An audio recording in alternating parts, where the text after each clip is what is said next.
চট্টগ্রাম থেকে 50 কিলোমিটার দূরে পৌঁছে গেল ভারতের সেনা।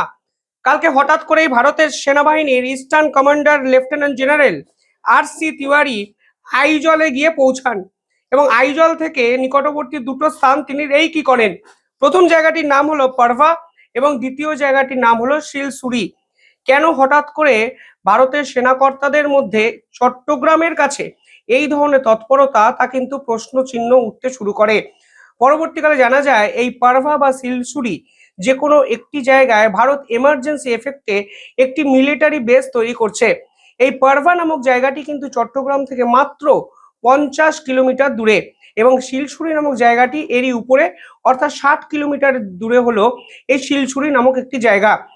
ভারতের সেনাকর্তারা এই দুটো জায়গাকে রেকি করেন এবং তাদের প্ল্যান কিভাবে এক্সিকিউশনে বদলানো যায় সেই চেষ্টাই কিন্তু আপৎকালীন তৎপরতার সঙ্গে করা হচ্ছে।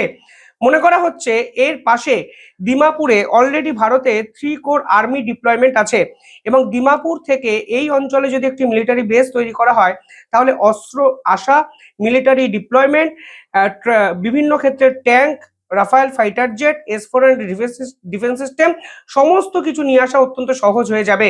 কিন্তু এই অঞ্চলে এর আগে ভারত কিন্তু কখনোই মিলিটারি বেস তৈরি করতে চায়নি, কিন্তু বর্তমানে বাংলাদেশের বদলে যাওয়া পরিস্থিতিকে সম্পূর্ণভাবে চ্যালেঞ্জ দেখে ভারত কিন্তু এই ধরনের গুরুত্বপূর্ণ পদক্ষেপ নিয়েছে।